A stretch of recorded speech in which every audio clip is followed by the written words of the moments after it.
Good morning, students. Today we have to start Jainism. Jainism religion was taught by some saints or acharyas, and they were known as Tirthankaras. There were 24 Tirthankaras. From them, first was the Rishabdev and 23rd was Parshavnath, and 24th was the Vardhaman Mahavira. He is known as the founder of Jainism. Mahavira was born in Kundagrama near Vishali in Bihar. His father belonged to a Kshatriya clan and his mother belonged to the royal family of Lichavis. He was very brave, that's why he was called Mahavira. At the time of his birth, his father's kingdom was prosperous, so the boy was called Vardhaman, which means prosperity. After the death of his parents, he renounced the world and roamed as an ascetic, practicing severe penance for 12 years. He conquered his desires and became a Jinnah or conqueror, and his followers came to be called Jinnah, means those who have conquered their desires. Preachings of Mahavira. He preached at various centers like Avanti, Gosala, Mithila, and Champa. Mahavira got salvation at the age of 72 of Pavapuri in Bihar. At the time of his death, he had 14,000 followers. Students, let's just understand the teachings of Mahavira. Jainism did not accept Vedas. Jainism preached five vows, and these five vows are: number one, ahimsa, means non violence. We should not believe in violence and always follow the path of ahimsa, and this principle stands for love and compassion for living beings.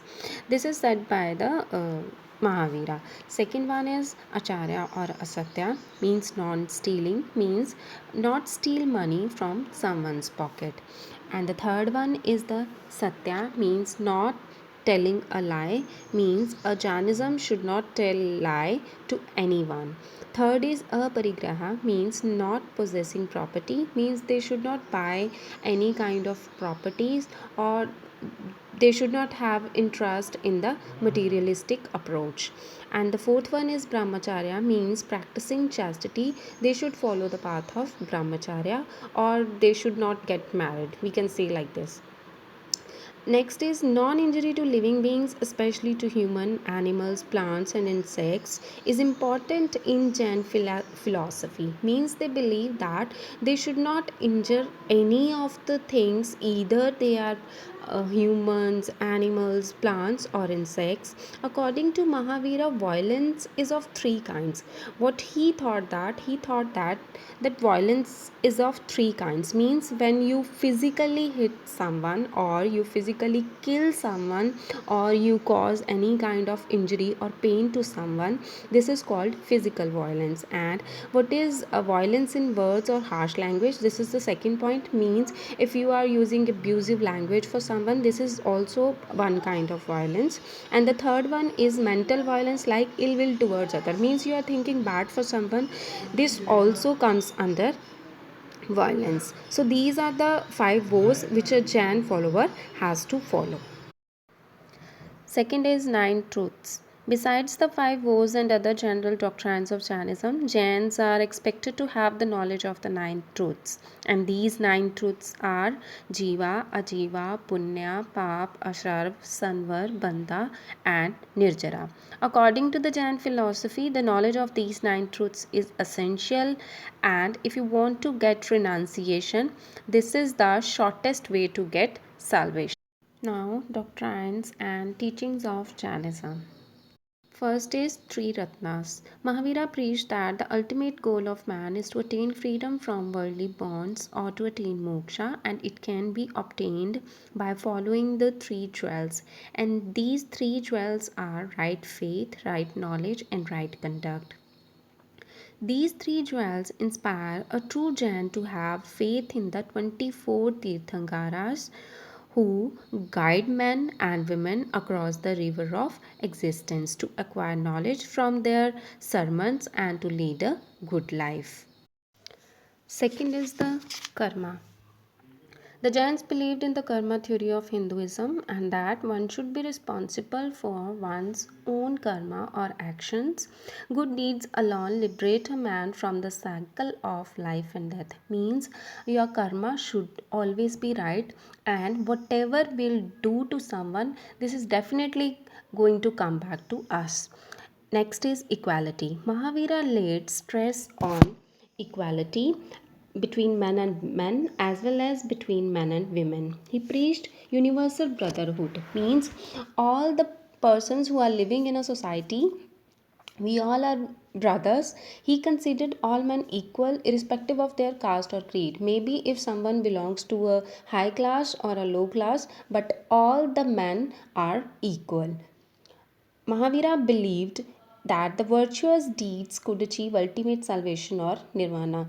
He said that all living beings, from the tiny insect to the highest form of life, should be shown compassion. Means we should treat in a very compassionate way to every creature of this universe.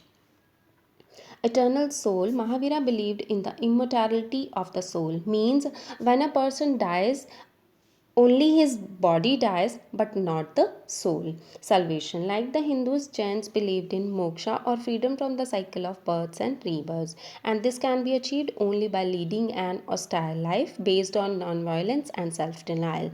Means if you want to get the salvation, your life should be based on non-violence. And to attain salvation, it is necessary to practice the three ratnas which I told you earlier, like right faith, right knowledge, and right conduct.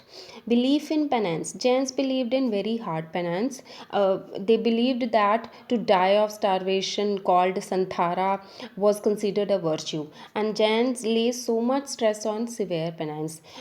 This is the reason a very few people followed the Jainism. Spread of Jainism. Jainism was followed by kings. That's why it spread easily in Kosala, Mithila, Champa, and other parts of India. In South India, Jainism was followed by Chalukya kings. Then Jainism became a dominant religion in Karnataka, Odisha, Rajasthan, and Gujarat. Causes of the spread of Jainism. First, local dialect. Mahavira adopted the language of the common people. That's why people found it easier to follow. Second, royal patronage. Chandragupta Maurya converted himself to Jainism. Many other rulers also helped in the spread of Jainism. Saints, many saints made it popular and appealed to people. People found it very attractive because there was no animal sacrifice. Now, division of Jainism into two sections. First is Shwetambaras, or they were known as the white clad people. It was led by Sthulabhadra. They wore white clothes and covered their faces with a white small cloth to avoid killing of the tiny insects or germs. They used to do fast but did not believe in hard penance. As you can notice in the picture, they are wearing white clothes and they have covered their mouth with a white piece of cloth. Next category was the Digambaras, followed by Bhadrabahu. They were known as the sky clad and did not believe in covering their bodies with extra clothes because, according to them, while washing clothes, many germs would get killed, and they were very orthodox. They kept long fast and led an austere life. Now, impact of Jainism. Jainism believed in the spirit of accommodation and equality. Its approach was pragmatic. It therefore had a profound impact on the political and social life of the people.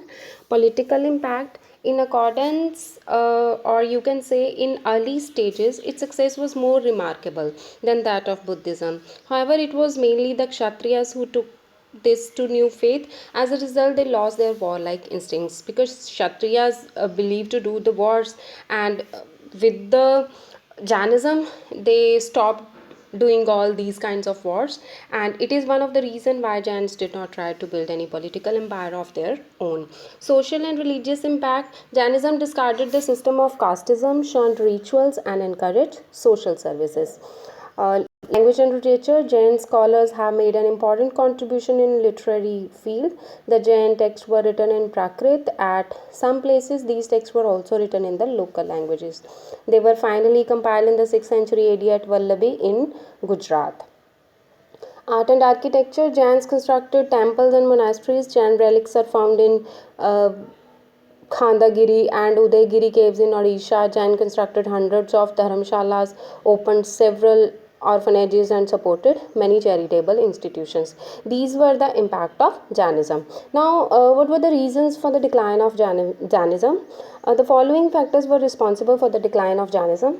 Jainism reached rigid austerity, and it rose at a time when Buddhism also existed, and the theory of ahimsa was even so extended that even to wearing of clothes, and these factors prevented it from getting popular. Jainism did not get royal patronage from contemporary rulers. Buddhism received a large support, like Ashoka, Harsha, and Kanishka. They followed Buddhism, but there was no any other ruler who could follow Jainism. The religion did not spread to foreign countries. It did not have any missionary efforts also, and these were the reasons why this religion was declined. Though Jainism advocated equality of man, but it did not totally do away with the high and low position in the society. During the Gupta period and in later years, Hinduism was also a popular religion, and Jainism remained restricted to a few pockets in the country. So students, this is all about Jainism. We'll start the Buddhism in next video. Thank you.